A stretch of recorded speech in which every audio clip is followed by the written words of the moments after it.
And News 12 hosted a virtual town hall answering your questions about what's next in our recovery. Speaking to our panel of officials and experts last night, one of the most asked questions: when can we take our masks off for good? We're not ready to take them off completely, but as you know, we will get vaccine to everyone that wants it, hopefully by the end of May. And with vaccinating children on the horizon, hopefully in the next few months, I am certainly hopeful that by the end of this year, beginning of next year, we will be done with those masks.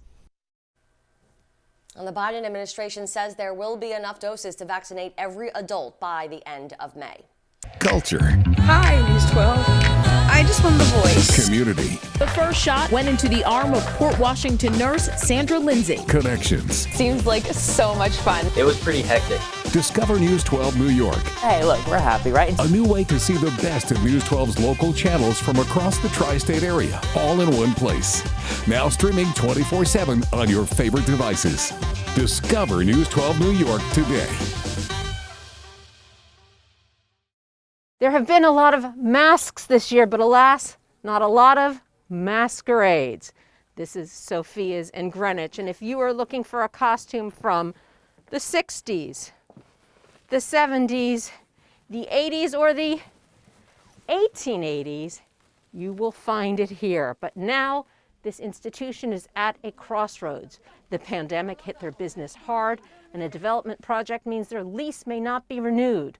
So what comes next? I would really like to stay alive, to stay in business. It's just challenging now because after COVID, to be quite frank with you, I don't have tons of money lying around. Sophia says some of the possibilities include a smaller space or a pop-up shop, maybe in a different town. But one thing's for sure, moving all these costumes will not be easy. In Greenwich, Suzanne Goldklang, News 12 Connecticut. If you live in Orange, Tom Fatone has run by your home during the pandemic. He's run by your business, your kids' school, and your church. The 52-year-old will have seen everything in town after this morning's run. Today, I plan on running my last road at Orange after maybe starting about a half year ago. There are 336 roads in town. Step by step, Fatone has covered all but one. You might call it a crazy idea, but then again, it's been a crazy year. I'm an avid runner. I've been running for 25, 30 years. I'm also a member of the Milford Roadrunners. With road races canceled due to the pandemic, Fatone needed a new motivation. He found it in a website called City Strides, which links to your GPS fitness app. This was around Thanksgiving, and I saw that I had run almost 60% of the roads in Orange. I was like, oh, let me see if I could start, running more and more each day. What started as a hobby soon became a mission. One Fatone completed today on a road appropriately named Sunset Drive. Woo! A physical journey that's been an educational one too, introducing Fatone to new parts of town. I've just managed to see all the great little neighborhoods that our town has to offer. I was surprised when I found out that Orange actually extends all the way to the Target on Route 1 near the West Haven line, and it almost goes all the way to Sikorsky. During a period of social distance, Fatone has used the time to go the distance. Town Hall estimates there's about 110 miles of road in Orange. It's managed to keep me sane during the pandemic and keep in shape as well. With today's goal met, Fatone isn't slowing down. He's thinking of trying to run all the roads in neighboring Milford next. That city has well over 900. In Orange, Marissa Alter, News 12, Connecticut.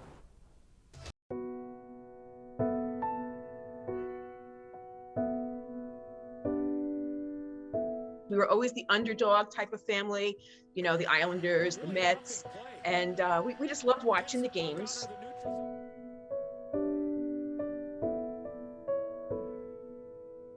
When Bob was put into the hospital, there was like no goodbyes, and on January 15th, we had to go on a ventilator, and we got the phone call from the hospital that he was in grave condition and that they put him on the vent. And it was actually awful because working through this pandemic, I've seen this story so many times. And for me to have to live it at that moment was incredible. And he sent me a beautiful picture of him right before he got vented with the thumbs up. And I'll treasure that picture forever because it was a picture of such hope. He really had hoped that he would pull through after being on the vent.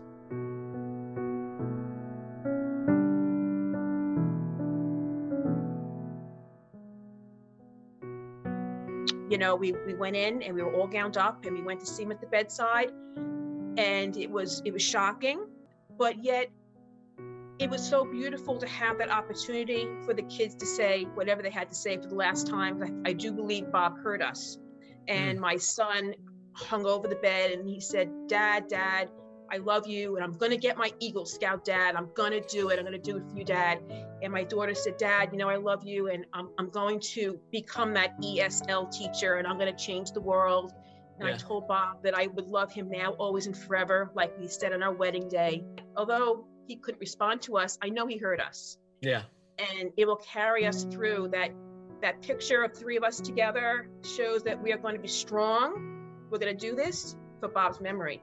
So Laura, what are you hoping to get out of Thursday's game? You know, attending this game will tell us that life goes on.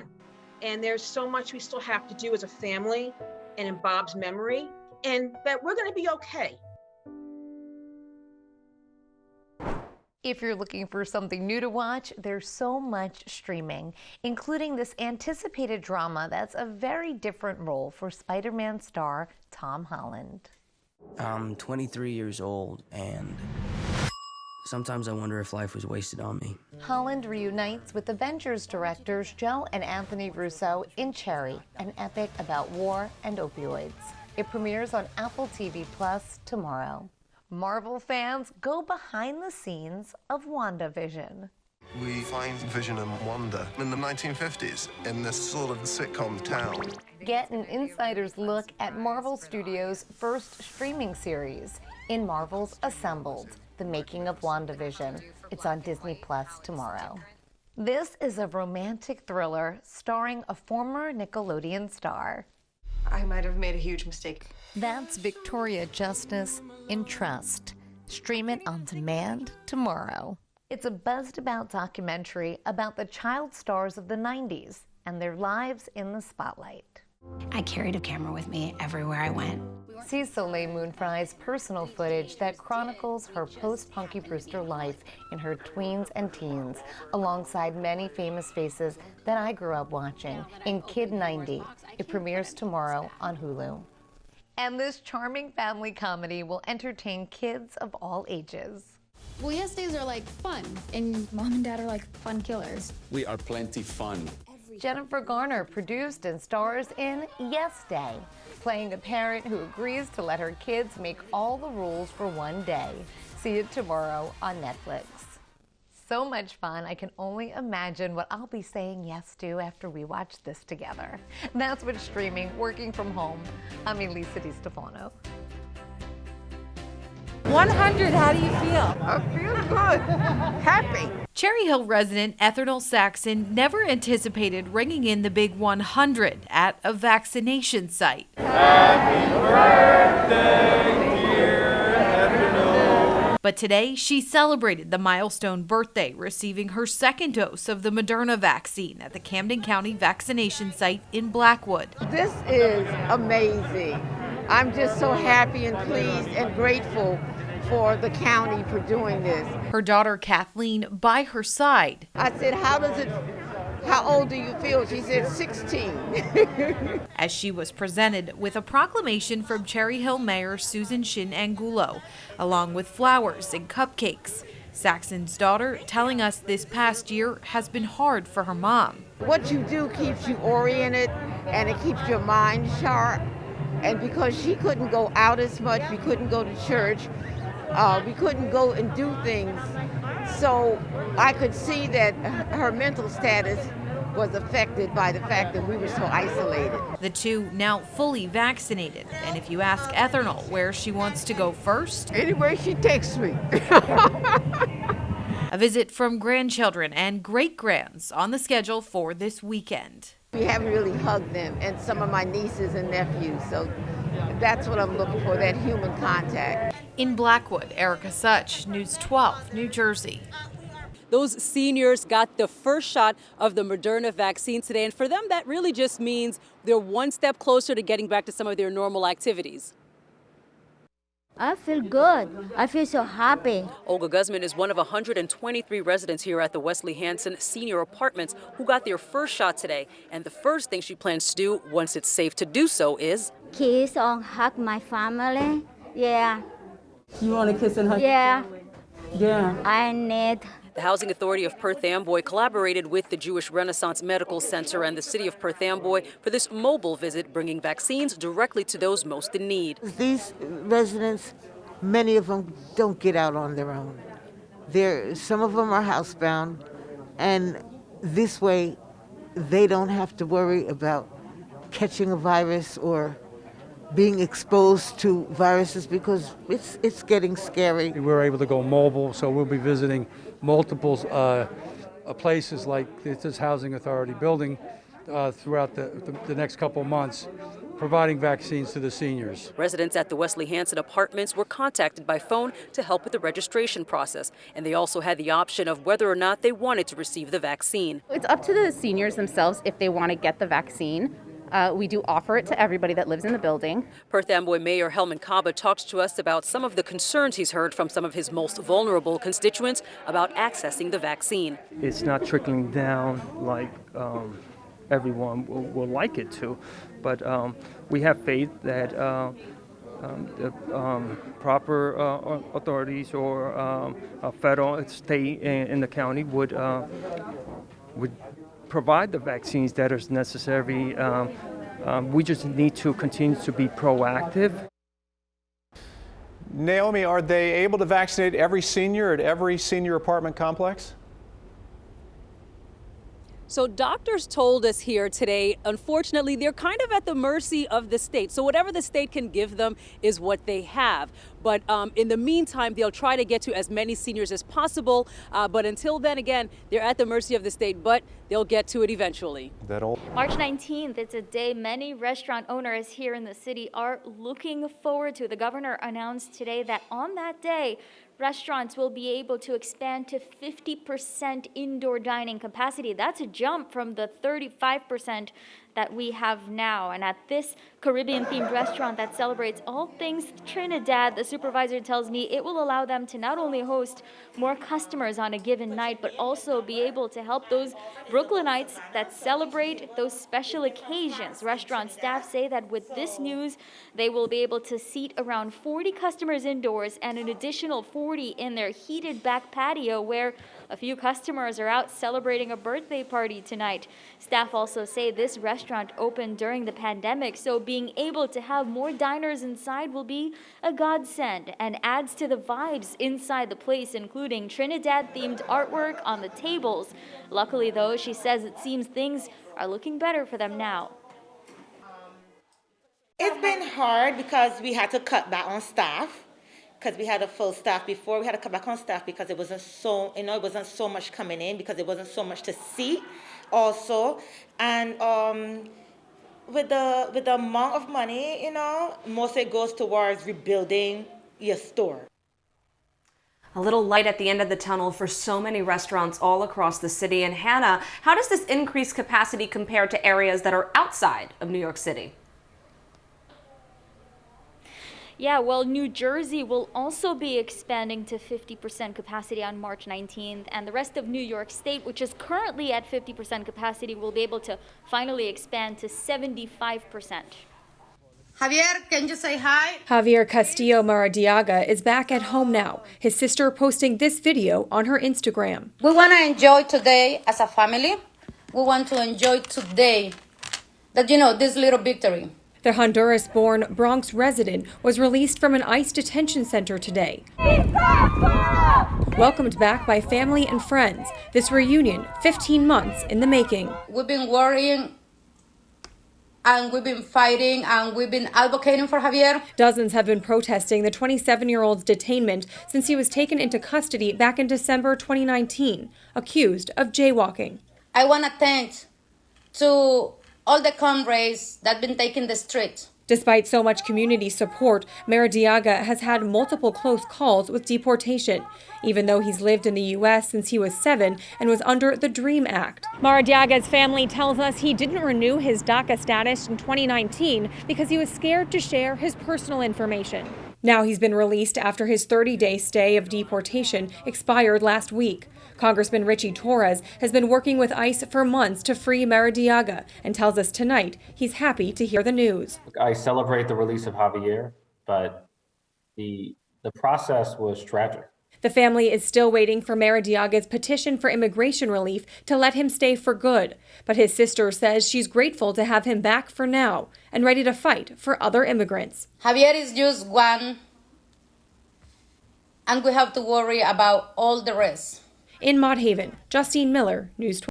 She helped all other slavery people, and she helped them go to the north. These third graders at North Coleman Road Elementary School are learning about Harriet Tubman Day. They honor her because she helped all these people to get out, and not just to help herself. As part of the Middle Country School District's efforts to incorporate equity and diversity into the classroom, make sure that all students feel brave in our school, valued, and seen. Students are learning about the historical importance of the black woman who was born a slave, led many more slaves to freedom on the Underground Railroad, and is also slated to replace President Andrew Jackson on the $20 bill. Harriet Tubman's picture won't be on the $20 bill until 2030. Students are also learning about online research and how to ask questions to learn more about Tubman, who was involved in the women's suffrage movement and during the Civil War was a U.S. Army spy, scout, nurse, and cook. We can use someone like Harriet Tubman and her decisions and her ability to make those kinds of decisions and to persevere. Maybe persevering for one child is just getting through a math test that they couldn't get through the last time. Educators say the goal with recognizing Harriet Tubman Day is to ensure that equity and diversity are talked about not just on one day of the year, but every day. When we think about Middle Country, we're thinking that Middle Country is a place where equity, diversity, and inclusion is part of everything that we do. And hopefully, students learn that if Harriet Tubman changed the world, so can they. In Center Reach, I'm Tama Paulton, News 12, Long Island. A lot of us have used all the time we spent at home during the pandemic to maybe pick up a new hobby or do something we've always wanted to do but didn't have the time. Well, you can count Ben Flicker from Scarsdale as part of that group, and what he managed to do at the age of 14 is pretty unbelievable. Eric Feldman has his story. It's just everything I have. Ben Flicker's room has the classic look for a teenage boy. Jersey hanging, hockey puck signed, until you see the wall of sneakers. Currently, I have about 130 pairs here. He didn't always have these shoes, but Ben is a sneaker buff. These are pretty interesting shoe. I've never seen anything like it. So when COVID hit, bored at home, Ben decided he'd clean up some of his old pairs and try to sell them. Oh, I just, took a leap of faith. They sold. So he took that money to buy new kicks harder to find. He created an Instagram, then a TikTok. This is why you should invest in an icebox. Ben Kicks 06. As you can see, the bottoms are very yellow. I thought my platform was so small that, who would come to me, right? This is how the soles came out. Super icy and can make you a ton of money. But after a couple viral posts, business exploded. I definitely did not think that it was going to go to, this level that it is today. That's because in a year, Ben has sold $100,000 in sneakers. This 14-year-old had never run a business and is shipping shoes to Ontario, California, across the river in New Jersey. I'll bring it over to the UPS store and ship it out. When he's not in school or playing hockey, Ben runs his business, researching the market and what he can charge for shoes. His profit? A lot of people tend to like this colors. It created the fifth wall in his room. Eventually, I'm going to have to move to another room. He's been angling for that for a while now. Dad, Russ, says he's proud of his son, including Ben's latest move, partnering with Souls for Souls, a nonprofit that gets shoes to people in need for an annual sneaker drive. He's taken the lead on all of this. And this 14-year-old, I worked hard to get here, says he has no plans of slowing down. In Scarsdale, Eric Feldman, News 12. I'm calling from the New York State Contact Tracing Call Team. Leoncio Gomez is celebrating 2 months as a contact tracer. I like it very much. It's helping people get better. A position he credits landing to Rockland Works. I was able to take courses and go to interviewing skills, update my resume. And I finally get a job. Rockland Works is an adult education program that launched last fall, providing individuals with career training and counseling to either change careers or find a new one. We have workshops on resume writing, interview skills, how to dress appropriately for work, professionalism in the workplace. We have some computer skills classes as well. Since launching, 125 people have signed up and a third already placed in new careers. But with unemployment numbers still 4 times higher than this time last year, the program anticipates they'll see a spike of more people turning for help. It's critical now even more, I think, than it was last year. The program is out of Rockland BOCES, completely free thanks to grants, and already partnered with over 24 employers, including the Palisades. They're placing participants in everything from corporate to retail, from entry level to management. The program helps you expand your knowledge in different areas and until you find your passion. And it works that way. You go for it, you prepare yourself, and you find what you like. Getting Rockland back to work. We want to make sure that everything's okay. One job at a time. In Nyack, Beth Cefalu, News 12. Try to keep this place clean. Try to keep this place orderly looking. Try to keep these flags flying. That has been his focus ever since Herb Barrett stumbled upon Memorial Grove in 2006 while riding his bike. He even helped spark a major renovation in 2012. But he says he needs more help. It's kind of embarrassing that I can't get people here to volunteer on a steady basis. Memorial Grove sits tucked inside Van Cortlandt Park at 246th Street and Broadway, created in 1949 to honor local fallen soldiers who fought in World War II, and has since expanded to include World War I and the Korean War. These names of people that fought for you to have this memorial, to have this park. The Korean War veteran turns 90 at the end of March. He still rakes leaves, clears branches, and makes sure each monument has a flag and flowers, and helps plan the annual Veterans Day ceremony. But he's calling on the community and the Parks Department for support for the future. The Parks Department doesn't come in frequently to clean up as they are cleaning up the property right next to it. We reached out to the Parks Department, who told us they clean litter daily, mow the lawn every 2 to 3 weeks during growing season, and have volunteer groups help with maintenance during the summer. They also wished Herb a happy birthday and said they appreciate all of his service and look forward to continuing to work together. Barrett said the annual Veterans Day ceremony at Memorial Grove will be held this year on November 7th, and he says this one may be the last he organizes. At Memorial Grove, Marissa Marcelino, News 12.